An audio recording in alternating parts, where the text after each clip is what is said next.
documentary about Elon Musk and all the companies he has found. SpaceX, Tesla, Boring Company, OpenAI, and Neuralink. Let's start with SpaceX. It's a god-awful small affair to the girl with the mousy hair, but her mummy is yelling no, and her daddy has told her to go, but her friend is nowhere to be seen. Now she walks through her sunken dream to the seat with the clearest view, and she's hooked to the silver screen. But the film is a sad thing for she's lived it 10 times or more. She could spit in the eyes of fools if they ask her to focus on sailors fighting in the dance hall. Oh man, look at those cavemen go. It's the freakiest show. Take a look at the low man beating up the wrong guy. Oh man, wonder if you'll ever know who's in the best-selling show. Is there life on Mars?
The more known brand of Elon Musk is Tesla.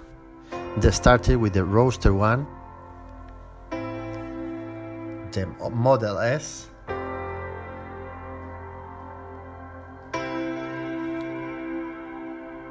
Model X, the Model 3, and the future is here with Model Y.